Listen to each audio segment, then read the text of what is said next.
So when she was like 2, I caught her jumping from the toilet onto the towel bar in my bathroom, trying to swing like she was swinging on the bars in the gym. So I'm like, okay, yeah, she definitely loves gymnastics. Yeah. We put her in soccer, and she was on the field doing cartwheels and handstands instead of playing soccer. Yeah. Yes. So I knew that gymnastics was definitely her sport. Yeah. Yeah. Even in the bed, you would catch her doing rolling, doing tumbling, like she was doing at the gym. Oh yeah. She's always been driven, so yeah. Yeah. When she focuses on something, there's no stopping her.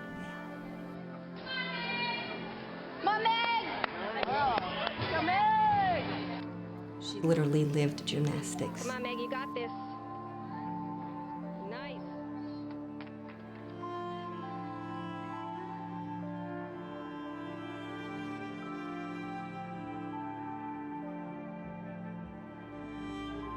I don't remember much about like the morning of that day, but I know that one of the drills that we were practicing was on the trampoline. I was trying to do this new skill and I went for it. I landed on my neck. I wasn't sure what happened, but I heard the really loud cracks.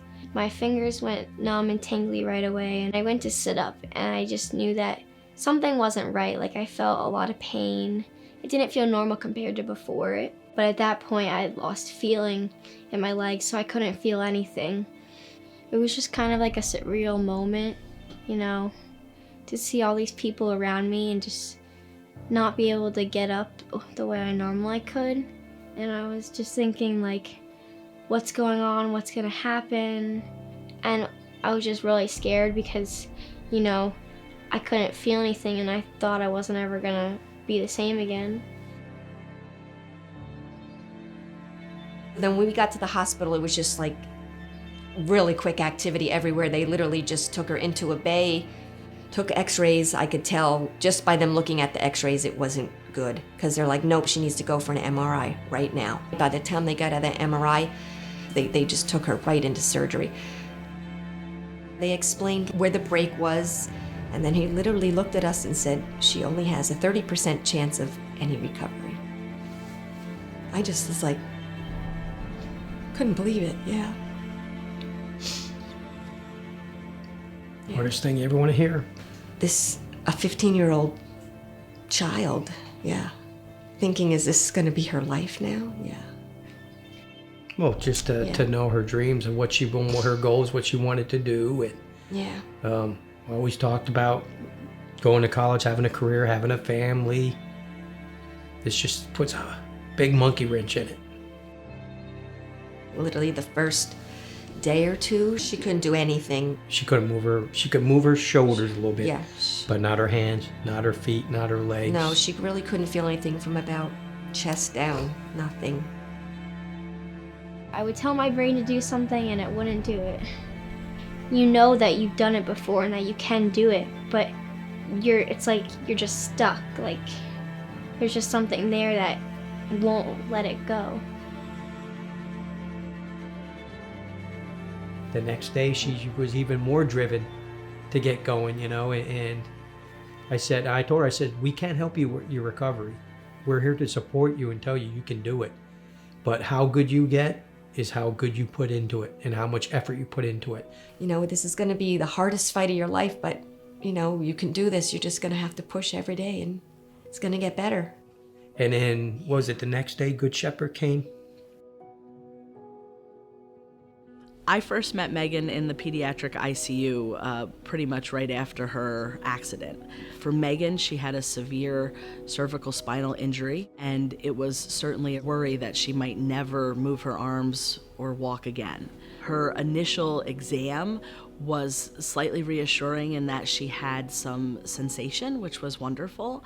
And the typical course is at least 6 months to a year to get even a reasonable amount of kind of recovery. My hope was that about a year from when I met her, we would be talking about walking. The first time I met Megan was within her first couple of days here after she transferred from the acute care hospital. I'll never forget that first time that I met her. She was in the most supportive wheelchair we had on our unit. She had to be tilted back because her trunk and head control were so poor, and she really had very little movement in any of her 4 extremities. So we knew that the recovery process was going to be long and it was going to be hard, but it also gave us a chance to kind of start designing our treatment plan very individualized for Megan at that time too. And we knew straight off the bat that we wanted to be very aggressive with her treatment and her planning. So, and you kind of put these expectations in your head based on what you know scientifically. And then when we met Megan, everything kind of changed. We knew within the first couple of weeks the amount of progress that we were seeing was not typical at all, which was amazing to see. And I told them that from the very first day, I wasn't leaving until I walked out of there, and they said okay, and that they were going to do everything they could to help me with that. Definitely my goals went from like being able to sit up on my own, then being able to stand with assistance, to stand without, and then pretty much to move up the pathway of walking. Just every day was something new, or every day was another body part that I could move.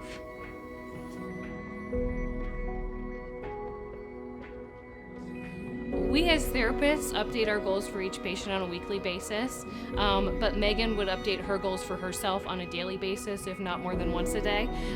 So if she would do something the day before, the next day she had to do better than that. Megan's goal initially was to walk by her birthday, which is in November.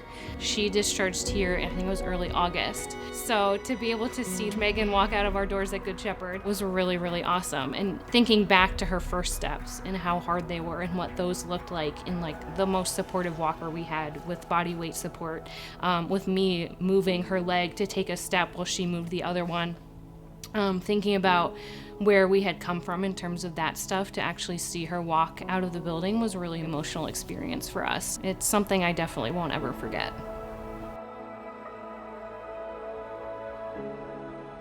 From the time of Megan's accident to the time we sent her home from rehab was about 4 months, which was certainly faster than we thought we'd probably be sending her home, and certainly way faster than we thought that she would actually have been walking with a walker and making such great strides.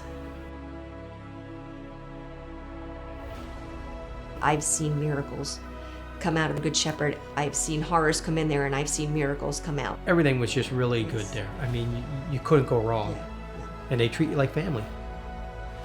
The therapists were like sisters to her. You know, I was with them 6 days a week, so we really learned everything about each other and kind of became pretty much a family support system. We just always have a bond that's going to be there now. Well, pretty much I can do everything I did before. I go to school, I have a job now, I drive, you know, I go out with my friends. Pretty much just do normal teenager things now. I'm possibly thinking about joining a swim team for school next year. I just love that feeling of like being free in the water and being able to just move around, where just your body feels like it moves freely and it's a lot easier to move. Overall, gymnastics drove me to continue, but I don't think I'll go back to gymnastics. So pretty much it's as busy as I was before, just with different things now. I don't like to take no for an answer. I don't think anything will stop me.